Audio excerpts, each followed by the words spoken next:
Lieutenant Williams, a police officer attached to the Juvenile Division. I'm on my way to Monroe Junior High School to talk to a group of young people. That looks innocent enough, doesn't it? Lots of young people hitchhike. Seems like a good way to get from one place to another. But sometimes there are dangers involved that never meet the eye. Let's take the case of Jimmy Barnes.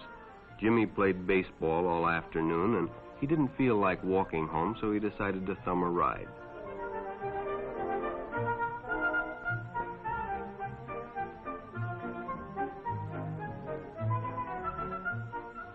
He'd done it 100 times before, and he didn't think anything was unusual when the driver struck up a friendly conversation.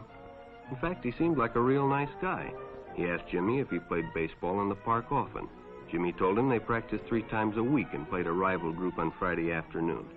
The stranger was a good listener, too, and it only seemed minutes before they pulled up in front of Jimmy's house.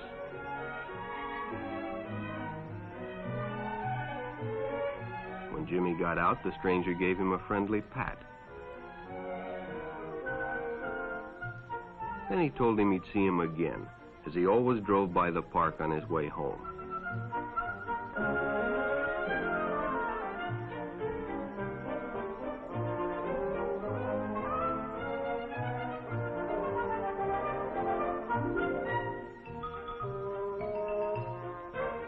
Sure enough, the following day, when Jimmy finished playing ball, well, the man was there waiting.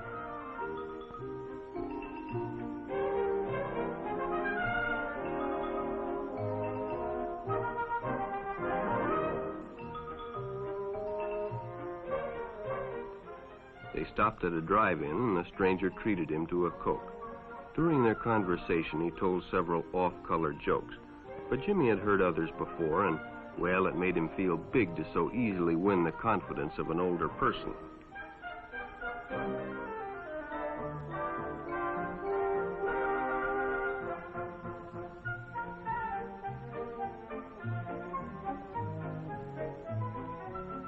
The following Saturday, they went fishing together. By now, they were using first names. Ralph said it was more friendly.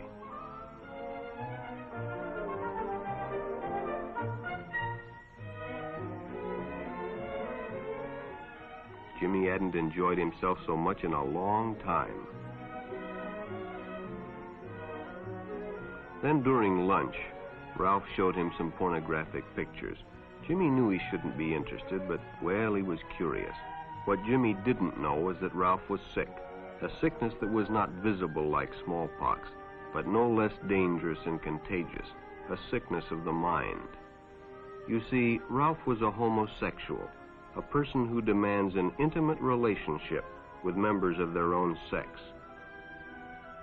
But by now, Jimmy felt a fondness for Ralph, and they continued to go places together. Ralph was generous and took Jimmy many interesting places and did many nice things for him. He bought presents and even gave him money, but payments were expected in return.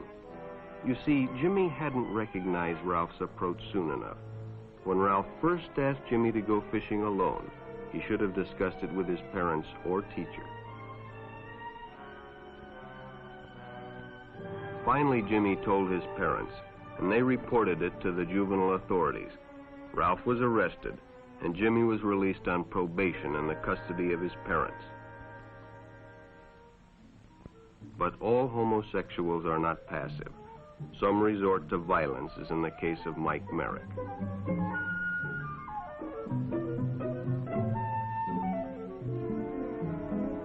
In the heat of competition, no one noticed the man who sat and watched. And when the game broke up and the others left, Mike decided to stay and practice a little longer.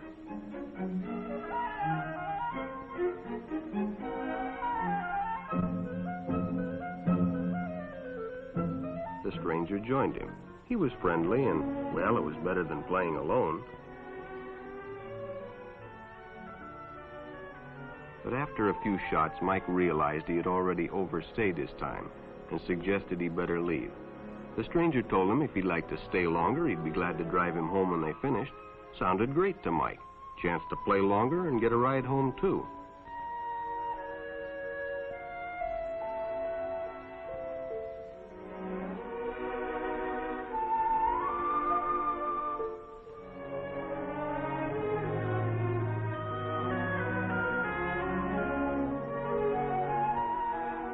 When they finished, the stranger told him he'd make a fine player someday if he got lots of practice. The companionship, the praise, the friendly attitude dispelled any misgivings Mike might have had about going with a stranger. He probably never realized until too late that he was riding in the shadow of death. But sometime that evening, Mike Merrick traded his life for a newspaper headline.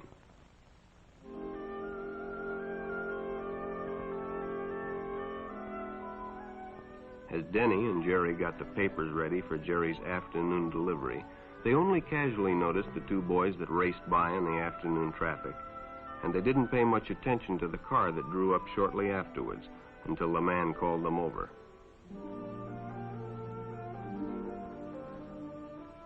Had two boys been by on bicycles? The boys nodded they had. Could they recognize them if they saw them again? Well, Denny guessed he could. Then hop in, the man said. Those are stolen bikes. Without giving it another thought, Denny got in and the car sped away. Jerry watched. He'd been told many times, if a friend got in a car with a stranger, to write down the license number. It didn't seem to apply, but, well, fortunately, he marked it down.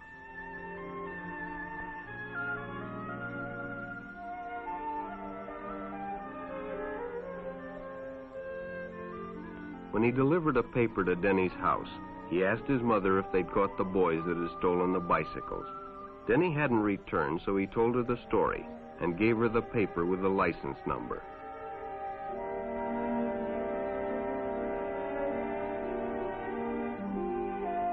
Being a careful parent, she decided to call the police. Jerry supplied the necessary information, and the stranger's car was quickly spotted. It was a good example of how important it is to always get the license number and description of any stranger who takes a young person off alone, no matter what they tell you.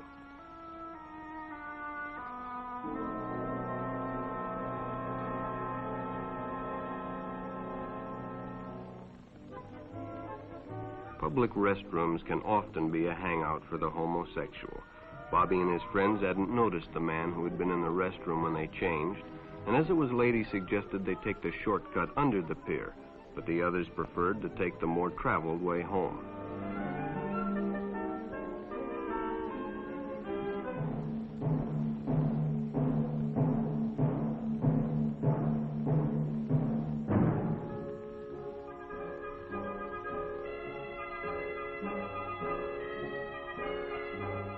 When Bobby recognized the stranger as the man in the restroom, the shortcut under the pier didn't seem like a good idea at all.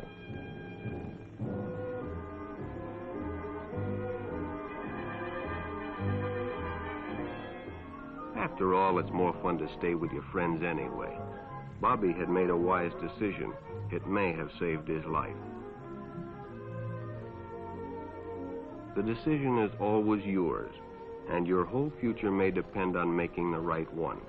So no matter where you meet a stranger, be careful if they are too friendly, if they try to win your confidence too quickly, and if they become overly personal. One never knows when the homosexual is about. He may appear normal, and it may be too late when you discover he is mentally ill.